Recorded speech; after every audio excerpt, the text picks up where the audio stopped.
it comes to prepping and priming the face, this is probably the most important thing that you want to go ahead and consider, because the beauty industry, you have to understand, it wants to keep us hooked on beauty products. I love beauty products, but I do not love the overwhelm. It's just, I just can't. I get it. I got it. I'm more interested in what works. So in this video, we are going to take a quick little deep dive, give you some quick tips when it comes to prepping and priming the skin and what you need to actually be looking out for so that you can get the flawless makeup routine that you actually want by the end without ignoring the things in the beginning. Let's go ahead and get into this video. So prepping and priming definitely does come when we're talking about skin prep and selecting primers. The thing that people don't talk about is the ingredient, and that's really important. When it comes to makeup, you want to have like-minded bases, meaning the ingredients in that product or the main ingredients, the first, let's say 5, maybe 10 ingredients, those are really important, especially when it comes to makeup and then using skincare or using primers. Like-minded bases like silicone should be paired with silicone. Non-silicone should be paired with non-silicone. This is a lot of times one of the things that people don't know about, ignore, or we're too busy, because I know you've done it. We are too busy going and getting the next best thing that has just come out and we just have to try it. Do we need it? Probably not. Does it work with what we already have? Probably not. Or you didn't even look, because I know I didn't used to look. I don't like the overwhelm when it comes to products. I like things simplified when it comes to makeup, skincare, my hair, and even my wardrobe, what I wear. Today we're just talking about prepping and priming. When it comes to 3D foundation, no matter where you've started with your cream makeup, this cream makeup is non-silicone. So we need to know what products are non-silicone that also work really well with your all-in-one custom makeup palette. I have spent 2.5 years testing out products that work really well with this when it comes to primers, setting spray, skincare, powders, the whole 9 yards, because not everything mixes well.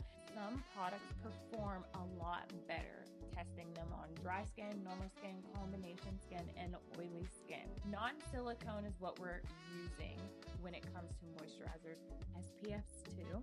Primer is the one thing that people are like, think it's a saving grace. The beauty industry, they think they're slick.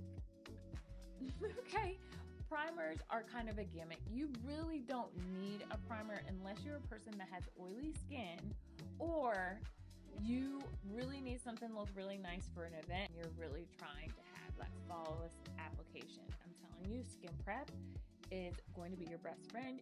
Healthy skin, not perfect skin, healthy skin. Your face is always going to go ahead and demonstrate the flawlessness that it's going to behave when you do your makeup routine. If you see a lot of texture, if it just looks dull, if it's flaky, you're not taking care of your skin. Prep that skin. See my skin prep video so that you can learn how to go ahead and do skin prep. And if you need more skincare videos, I can help you with that too, because I did not have the best skin. It was not cute. This face was not cute at all. I can help you get there as an esthetician with 11 years experience, a makeup artist with over 25 years experience.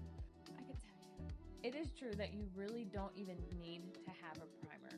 Healthy skin prep, start there. I'm telling you, if you have not watched that skin prep video, I try to keep it really simple and use products that I would use on any of my clients. If you are one that has more dry skin, there's a duo that is going in the recommendation that you can go ahead and use to go ahead and prep your skin with as well. I usually just keep it really simple with really thin layers. Exfoliation is key. Gentle exfoliation is key.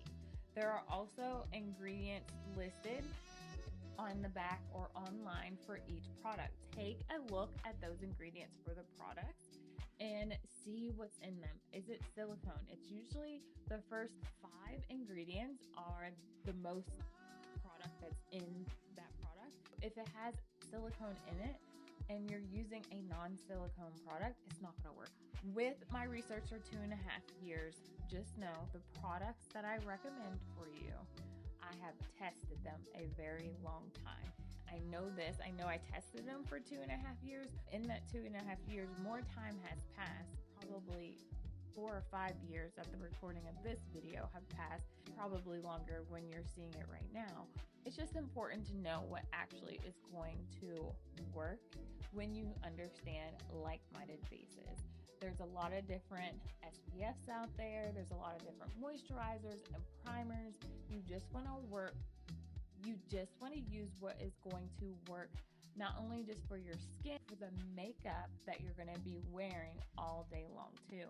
That can create a lot of different issues that you might be having. That is the main thing that you want to consider, just to avoid any silicone products when it comes to your all-in-one custom makeup palette with your 3D foundation.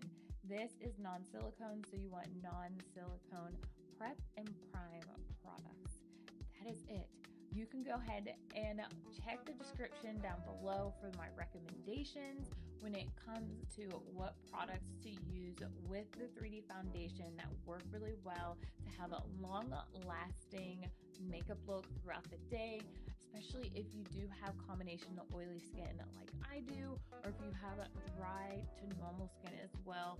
I have done the research for you so you know exactly what is going to work. If you haven't seen my other videos to follow along with this step-by-step, go ahead and do it. It's on YouTube. Everything is there. Go ahead and like and subscribe. Let me know what your concerns are down in the comments. I will see you in the next video. So ciao for now.